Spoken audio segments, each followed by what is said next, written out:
Little did anyone know that Araulua, the village girl who had once dreamed of passing jam, was destined to cook the meal of a lifetime, bringing honor to the palace.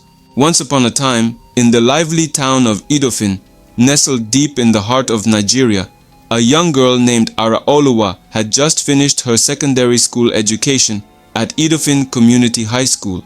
Her heart was light and her eyes were full of hope, like the rising sun after the Harmattan season.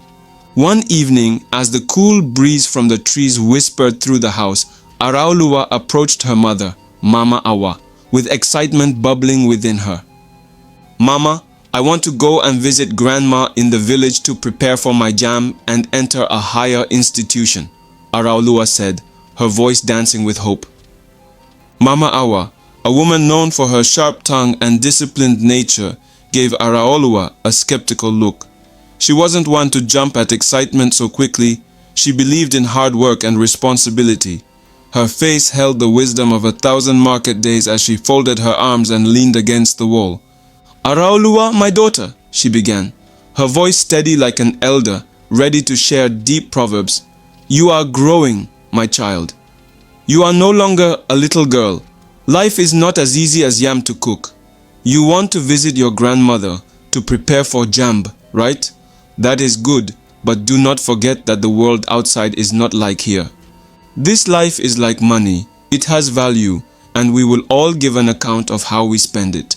Make sure you spend yours well. Do not follow people who lack direction. Surround yourself with those who are moving forward, not backward." "Yes, Mama, I hear you. I will help you finish the cooking," Araulua responded with a smile. She dashed off into the kitchen, already thinking about her trip to the village. 1 week later, Araulua found herself in Arin community, her grandmother's village. The village was a different world, quiet and peaceful, with the sound of birds chirping and the smell of fresh palm wine in the air.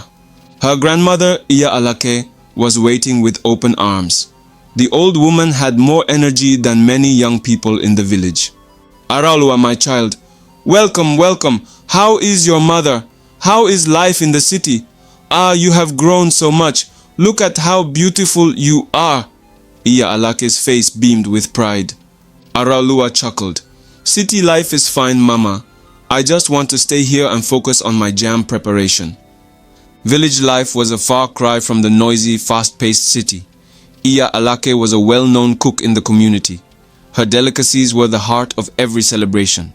It wasn't long before Araulua started helping her in the kitchen. She pounded yam, stirred pots, and assisted with the endless tasks of preparing for village festivals. The villagers were stunned. "Ah, this fine girl from the city is working like this? She is not even behaving like a big madam," one of them remarked while watching Araulua. But just as life was settling into a rhythm, tragedy struck like thunder from a clear sky.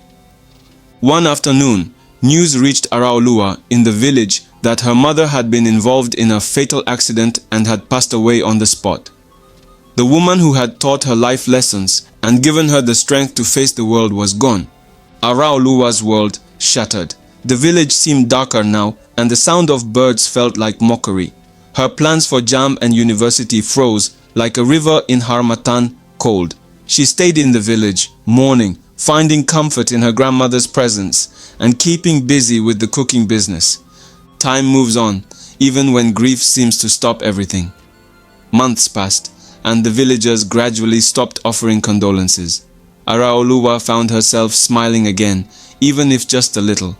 But the weight of her mother's absence still hung around her like a heavy cloth. The time came for the annual Kushia festival in the neighboring kingdom of Amuja. This was no ordinary festival.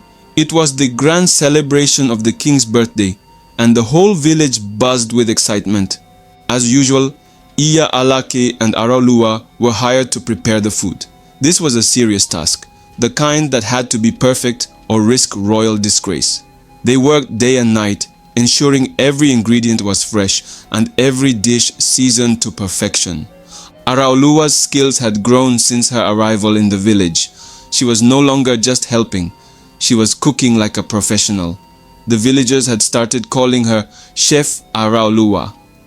On the day of the festival, Araulua was given a special assignment. She was to serve food to the men in the upper room, the king's most important guests. This was no ordinary room. It was where the power brokers sat.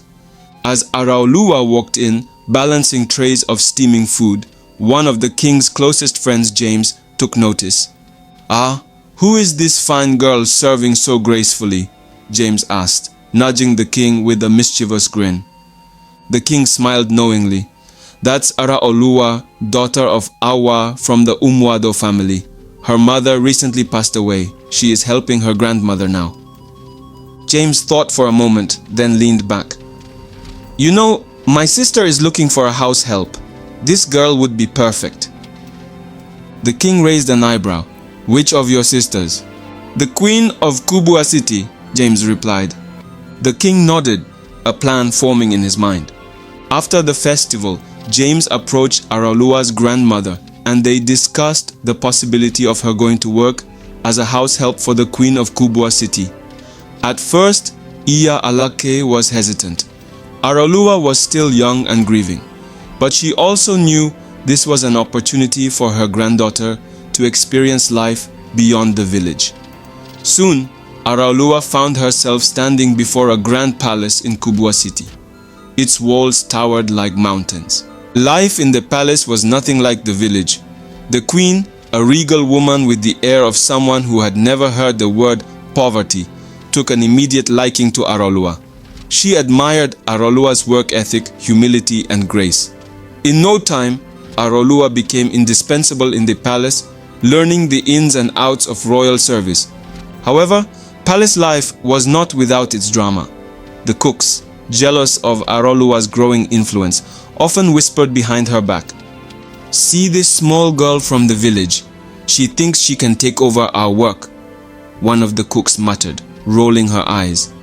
But Araulua remained focused, remembering her mother's wise words, "Surround yourself with people who are moving forward." She avoided palace gossip and drama, knowing that her success lay in her hard work and God's grace. One day, preparations began for a grand feast.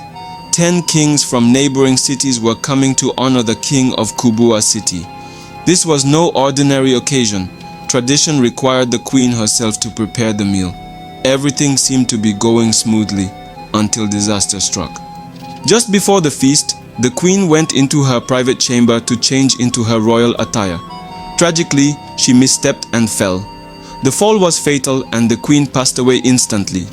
Unbeknownst to everyone, her lifeless body lay in the chamber, while the palace buzzed with last-minute preparations for the feast. As the minutes ticked by, anxiety began to ripple through the palace. The guards approached Araulua. "Araulua, why is the food not ready? The kings are waiting. If the food doesn't come soon, there will be trouble." Confused and concerned, Araulua decided to check on the queen. She knocked on the chamber door, called out her name, but received no response. Panic rose in her chest as she searched every corner of the palace but couldn't find her. In that moment, Araulua realized the weight of responsibility had fallen squarely on her shoulders. With just an hour left, she summoned every ounce of courage and skill. Drawing from all the lessons her grandmother had taught her in the village, Araulua took control of the kitchen. She cooked as if her life and the reputation of the palace depended on it. When the food was finally served, the kings were impressed. They savored every bite, licking their fingers and nodding in approval. "Ah, this food tastes different," one of the kings remarked. "What did your wife add to this dish?" The king of Kubwa city, still unaware of his wife's passing, smiled proudly. "Maybe it's a new seasoning," he joked, pleased with the feast that had been prepared under his roof. Little did anyone know that Araulua, the village girl who had once dreamed of passing Jambi, had just cooked the meal of a lifetime. She had saved the royal feast and brought great honor to the palace.